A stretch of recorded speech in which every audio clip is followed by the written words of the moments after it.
Hello everyone and welcome to Tashu academy banking and law. आप सभी viewer का बहुत बहुत स्वागत है। ये वैकेंसी है यूनियन बैंक ऑफ इंडिया में मैनेजर लॉ की, जो लॉ ऑफिसर स्केल 2 की सारी बैंकों में आते हैं। ये वही पोस्ट है और इसका नोटिफिकेशन आउट हो गया है, जिसमें टोटल 25 सीट हैं। कौन कौन एलिजिबल है इसमें, ये चीज़ें हम लोग देख लेते हैं।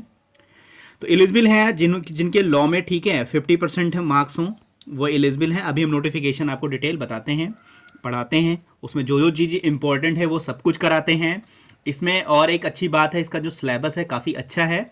काफ़ी स्टूडेंट का सिलेबस, जैसे इंग्लिश में कोई वीक है, कोई रीजनिंग में वीक है, कोई मैथ में वीक है, कोई फाइनेंशियल अवेयरनेस या जनरल अवेयरनेस में वीक है, कोई कंप्यूटर में वीक है, जिसकी वजह से अब तक उसका सिलेक्शन नहीं हो पा रहा है। तो जो एलिजिबल हैं उनका सिलेक्शन इसमें पक्का होगा, अगर वो बहुत ही मन से और ध्यान से और फुल गाइडेंस में पढ़ेंगे तो उनका जो सिलेक्शन इसमें बिल्कुल पक्का हो जाएगा। तो लॉ में 50% होना चाहिए, प्लस एक्सपीरियंस जो होना चाहिए 4 ईयर का एज ए एडवोकेट आपने वर्क करा हो, आपने वकालत करी हो 4 साल किसी भी कोर्ट में, या एज अ स्केल 1 आपने 4 साल काम करा हो, या किसी भी आप जो है एज अ लीगल मतलब फाइनेंशियल इंस्टीट्यूशन में एज अ लीगल आपने वर्क करा हो 4 साल, तो वो लोग एलिजिबल हैं इस एग्ज़ाम को देने के लिए।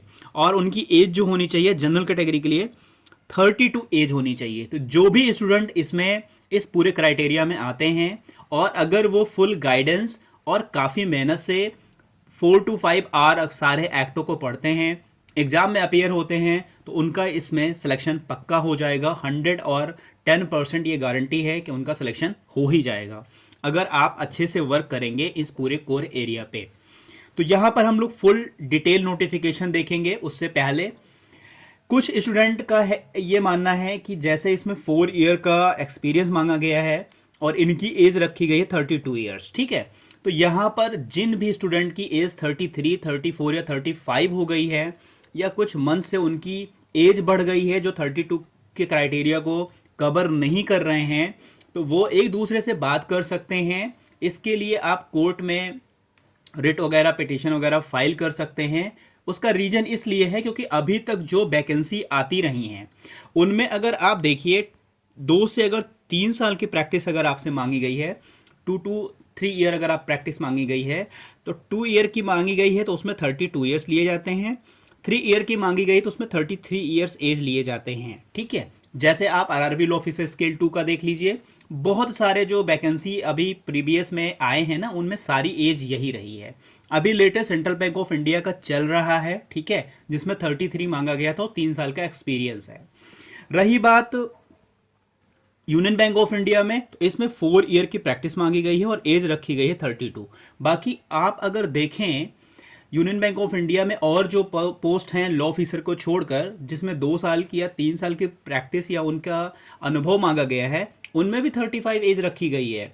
तो जो स्टूडेंट इससे बाहर हो रहे हैं वो अपनी एक यूनिटी बनाकर, ठीक है, एक दूसरे से संपर्क करके कांटेक्ट करके कोई भी रिट पिटीशन आप फाइल कर सकते हैं और ये कोर्ट से प्ली कर सकते हैं कि ये अभी तक प्रीवियस में ऐसा था और 4 साल की अगर हमारी प्रैक्टिस है तो जो एज होनी चाहिए वो 35 हमें मिलनी ही मिलनी चाहिए।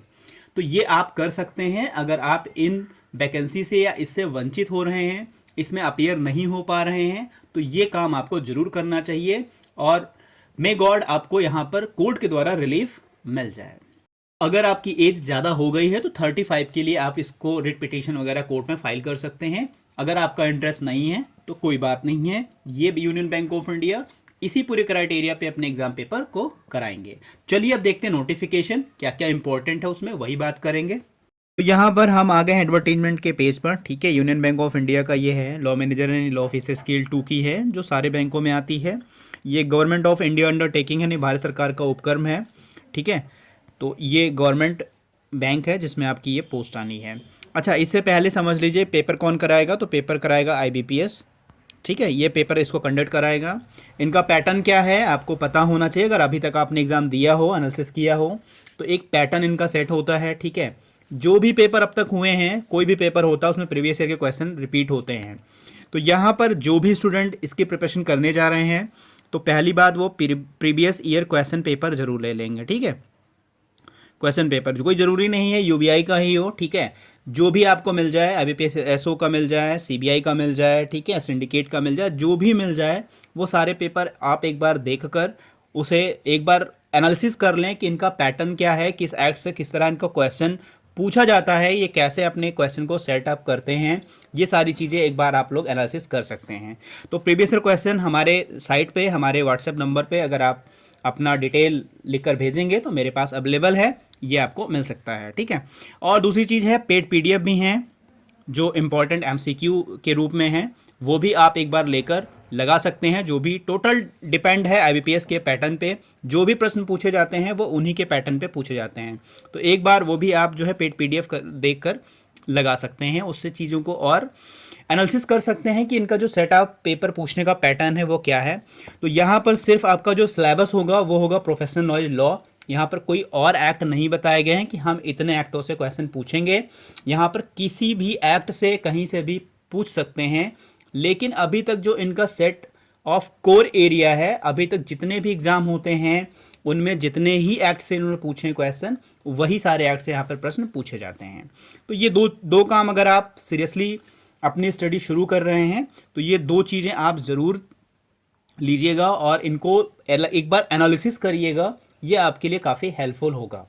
चलिए शुरू करते हैं। अब एडवर्टीजमेंट देखते हैं। तो यहाँ पर आप देख सकते हैं union bank of India recruitment project 2024-25 का है। इनकी डेट लास्ट क्या है, 3/02 यानी 3 फरवरी से भरा जाएगा। 23/02 यानी 23 फरवरी तक ये फॉर्म लास्ट डेट होगी। तो 23 फरवरी से पहले पहले आप लोग इस फॉर्म को भर लीजिएगा। जो भी एलिजिबल कैंडिडेट हैं वो वेट नहीं करेंगे। 3 फरवरी से शुरू हुआ है और ये 23 फरवरी तक फॉर्म भरा जाएगा। आगे चलते हैं, देखते हैं क्या हमारे पोस्ट का नाम है। तो यहाँ पर आप 14 नंबर पर देख सकते हैं मैनेजर लॉ। जैसे अभी सेंट्रल बैंक ऑफ इंडिया में आई थी लॉ ऑफिसर स्केल 2 की, तो ये स्केल 2 की ही पोस्ट है, ठीक है। यहाँ पर देखिए स्केल 2 लिखा हुआ है और टोटल जो वैकेंसी है वो 25 है, ठीक है। ये वैकेंसी क्यों रिपोर्ट होती है, इसका एक रीज़न और है। जब भी फाइनेंशियल ईयर आता है, ठीक है, तो सारे बैंकों को रिपोर्ट करना होता है कि हमारे पास इतने सफिशिएंट लॉ ऑफिसर हैं। तो ये यूनियन बैंक ऑफ इंडिया ने 25 लॉ ऑफिसर हायर करने के लिए ये रिक्रूटमेंट आउट किए हैं, ठीक है। तो हमारा पोस्ट है मैनेजर लॉ का और ये सीधे स्केल 2 पे आप जाएंगे। आपकी 4 ईयर की प्रैक्टिस है एडवोकेट की, सीधे आप स्केल 2 पर जाएंगे और ये आपका 25 सीट इन्होंने रिपोर्ट करा है। आगे देखते हैं, ठीक है। यहाँ पर जो है इन्होंने कैटेगरी वाइज डिक्लेयर कर दिया है, कितनी कितनी कैटेगरी वाइज है यहाँ पर। तो कैटेगरी वाइज यहाँ पर आप देख सकते हैं मैनेजर लॉ 14 नंबर पे है। यहाँ पर आप देख लीजिए एससी की 4 सीटें हैं, एसटी की 2 सीटें हैं, ओबीसी की 7 सीटें हैं, ईडब्ल्यूएस की 3 हैं और जनरल कैटेगरी की 9 सीटें हैं। टोटल 25 सीट हैं। बाकी इधर जो पीडब्ल्यूबीडी वाले हैं, ठीक है, वो एक एक सीटें इनमें दे दी गई हैं।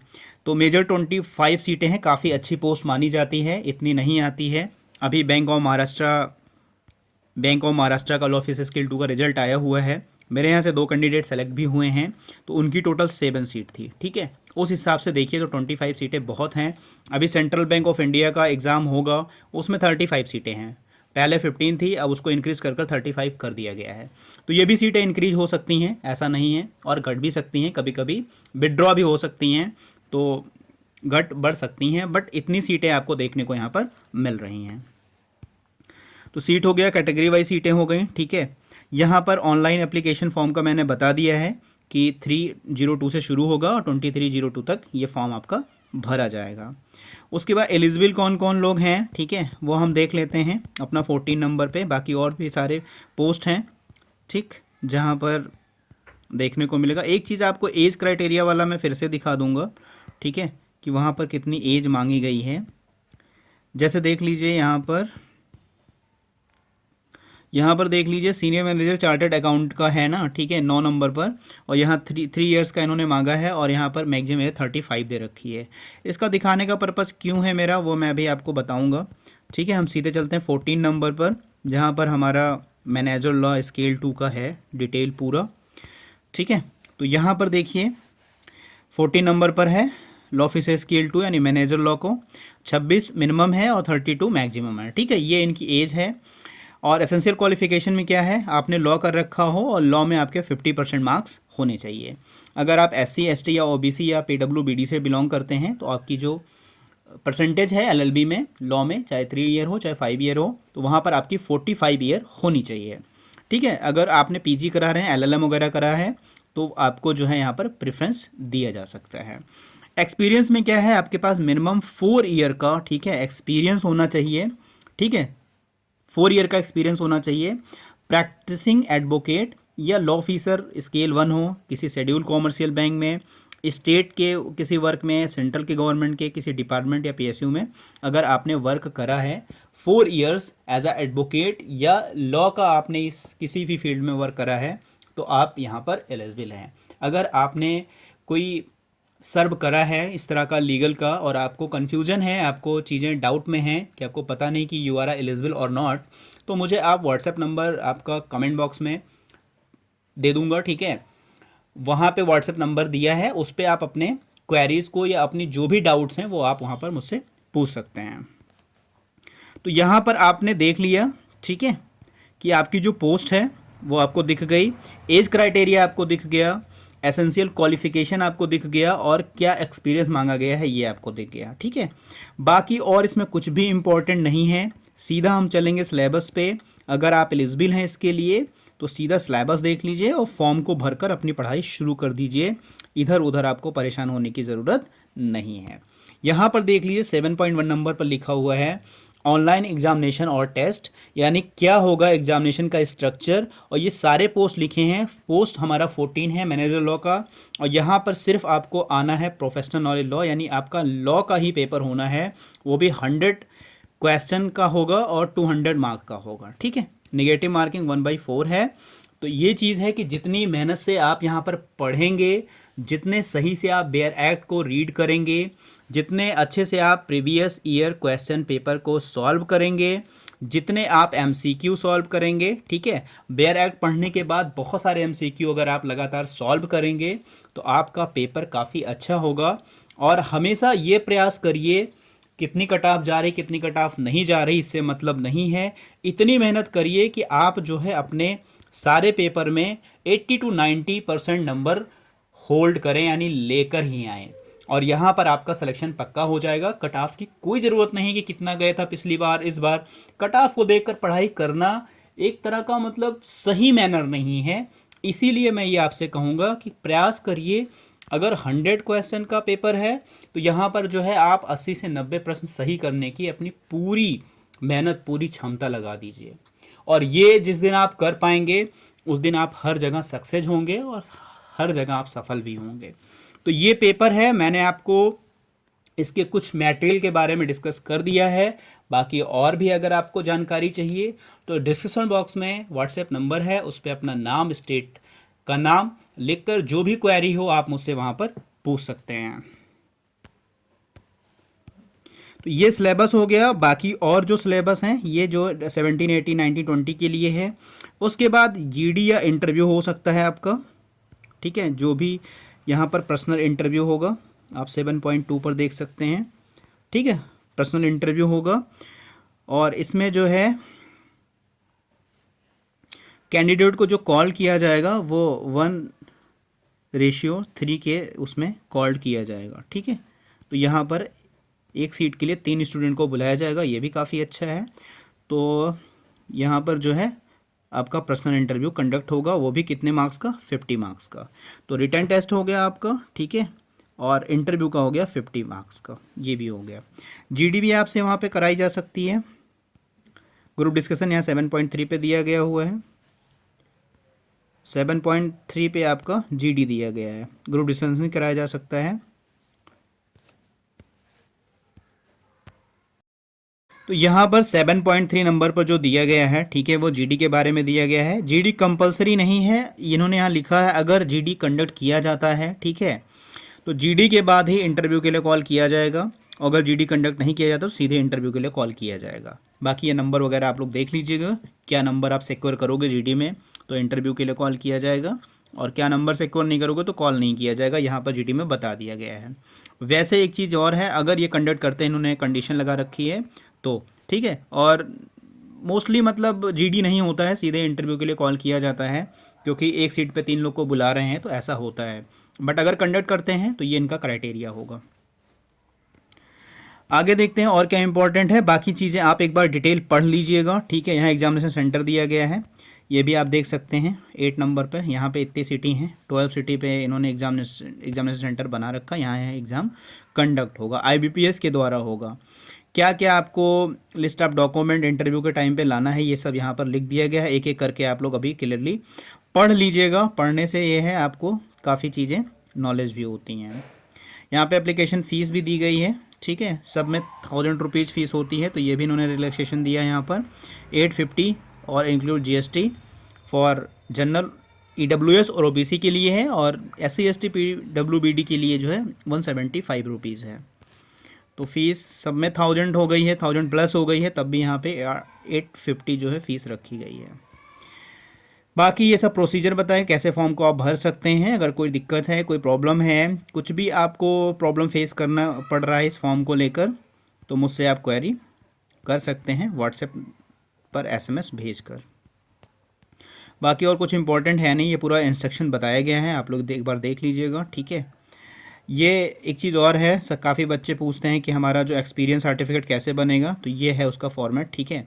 इस फॉर्मेट में बना सकते हैं, या आपने बार काउंसिल में जाकर, ठीक है, जो आपका बार काउंसिल, स्टेट का बार काउंसिल या जहाँ पर आप प्रैक्टिस करते हैं, ठीक है, वहाँ पर जाके उनके लेटर पैड पे भी आप जो है इसको ड्रॉ करवा सकते हैं, या उनका अपना फॉर्मेट होता है वो भी लिख कर दे देते हैं, तो वहाँ से आप बनवा सकते हैं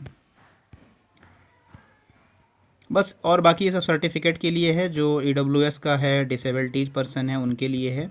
बाकी और कुछ इंपॉर्टेंट नहीं है, बस इस फॉर्म को भरिए और पढ़ाई शुरू कर दीजिए। बाकी इसके लिए जो भी कोर्स लॉन्च कर रहा हूँ मैं, ठीक है, उसका जो है नोटिफिकेशन टेलीग्राम चैनल पे, ठीक है, आपको मिल जाएगा। डिस्क्रिप्शन बॉक्स में टेलीग्राम चैनल का लिंक है, उसको ज्वाइन कर लीजिए, और व्हाट्सएप के स्टेटस पे भी आपको उसके बारे में इन्फॉर्मेशन दे दी जाएगी, और एक आपको लिंक दिया जाएगा, ठीक है, इस कोर्स के लिए रजिस्ट्रेशन करने के लिए। तो अगर आप इच्छुक हैं, आप चाहते हैं इस कोर्स में पार्टिसिपेट करना, ठीक है, कोर्स प्लस मॉक दोनों रहेगा, या सिर्फ मॉक हो सकता है, जो भी इम्पोर्टेंट होगा वो डिटेल मैं आपको इन्फॉर्म कर दूंगा, तो आप ज्वाइन कर सकते हैं। टेलीग्राम चैनल जरूर ज्वाइन कर लीजिए, और व्हाट्सएप का लिंक भी डिस्क्रिप्शन बॉक्स में है, उसको भी आप लोग ज्वाइन कर लीजिए। तो चलिए मिलते हैं नेक्स्ट वीडियो में। God bless you to all, thank you for watching.